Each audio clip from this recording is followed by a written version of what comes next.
Hi, Namaste. My name is Henry Shakyamuni. I'm a French-Canadian psychotherapist, hypnotherapist that has worked with thousands of clients. And my special field of interest in the psychological world is brainwashing and mind control by cults. When people ask me about my spiritual belief, I always tell them that my heart is very close to Buddhism. I have been to many Buddhist retreats, some in Spirit Rock in California, some on Salt Spring Island, some in Thailand, some in India. I made a specific pilgrimage to Bodh Gaya, where the Buddha attained enlightenment 2,500 years ago. For those who do not know about Buddhism, there is hundreds of sects that now teach hundreds of techniques to attain enlightenment. And many of them are cults. And today I would like to focus my attention on a specific teacher that I think is using very dangerous mind control to enslave his followers and disciples. I'm talking about Sogyal Rinpoche, who is reported to keep virtually many women as sexual slave. In 1994, he was sued by one of his ex-disciple lady for $10 million.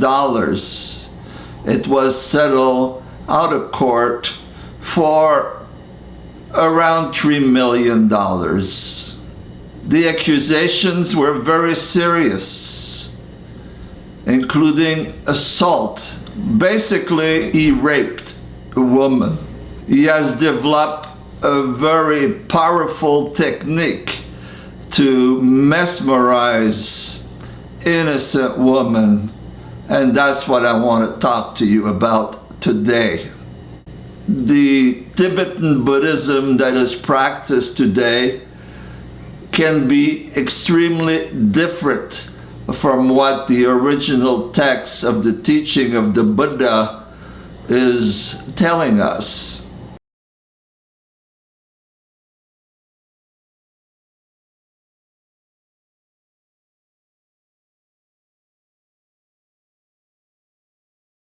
For me, Buddhism, kindness, and the desire to harm no one.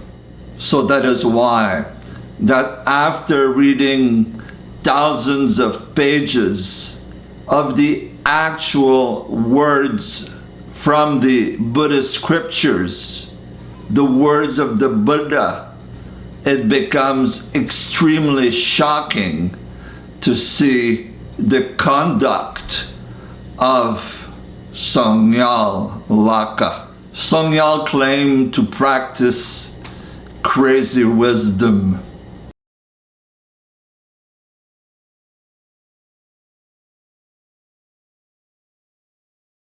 And basically that means that if the guru wants to beat you up, or if the guru wants to use you sexually in all kinds of manner, it is but a blessing for you.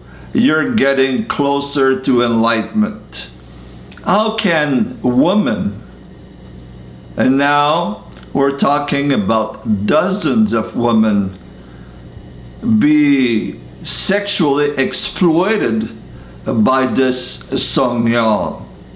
I believe that one of the tool that is used by this man is the so-called Samaya vow, to become part of the inner circle you have to do that vow.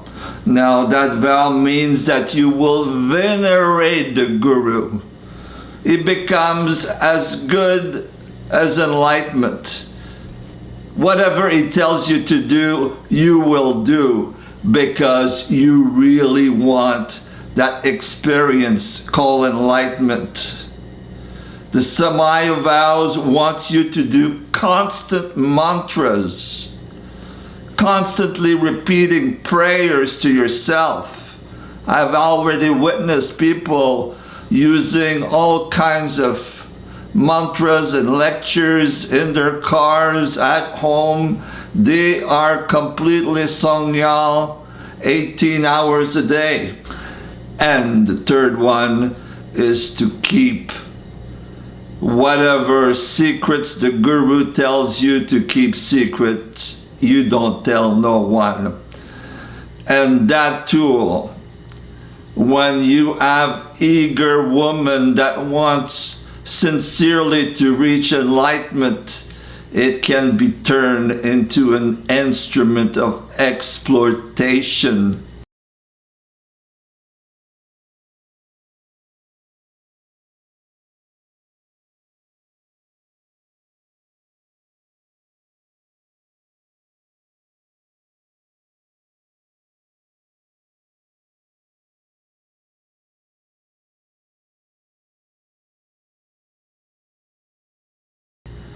And after reading 50 articles, looking at 25 documents, talking to many ex-disciples of Sogyal, I am convinced that this man is using mind control, and it's not for the enlightenment of the woman. It is for his personal gratification, orgasm after orgasm.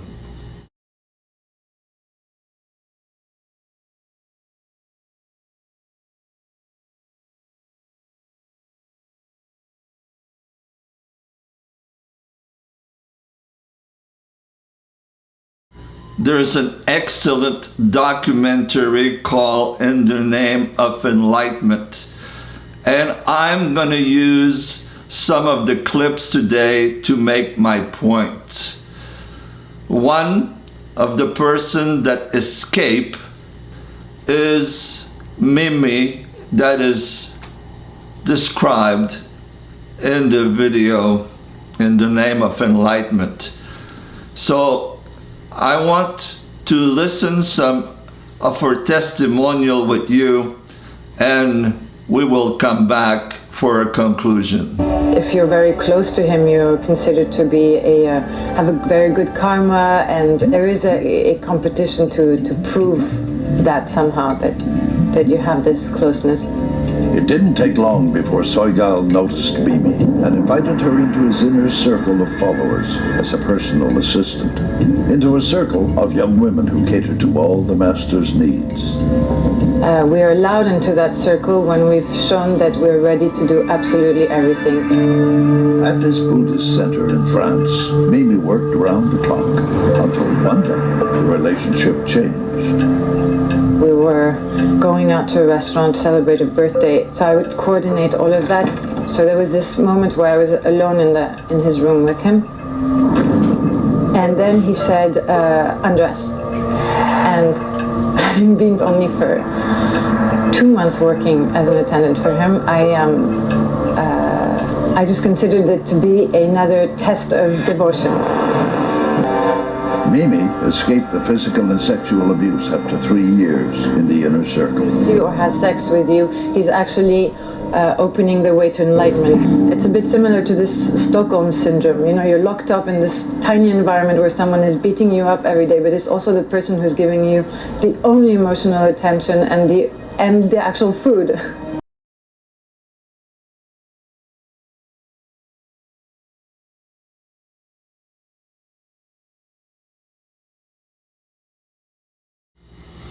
So, ladies and gentlemen, who is gonna stop this wolf in sheep clothing. Sogyal sounds to me like he's a sex addict, a sexual predator who over a long career in the West has abused who knows how many women. Find them, forget them. Doesn't matter how much they hurt, how much they're confused, how much they suffer after he has abused them. They're out of his life. Is that a message of love, kindness, and compassion? Who's gonna stop this guy? The Dalai Lama doesn't sound like he wants to get involved. He was asked to sign a paper denouncing Sogyal, but he refused to sign it.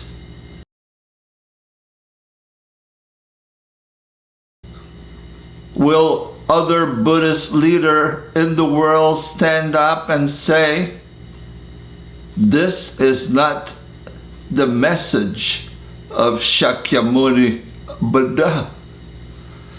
Or maybe the government of France, government of England, government of Germany, and others could investigate more deeply this cult. What will it take to stop him? More article, more Mimi coming out of the ashram and telling the world, I have been abused also? If you're one of those, you should check the quotes of the Buddha that says that it has to make sense. As you know, a sacred Buddhist temple is meant for people to meditate very deeply. It is a place to contemplate the Buddha and your own Buddha nature. But here Sogyal has found another way to use the temple. He's gonna dance with a song sung by Michael Jackson. It's such a sad story, but I hope that the last clip will make you smile. Thank you very much.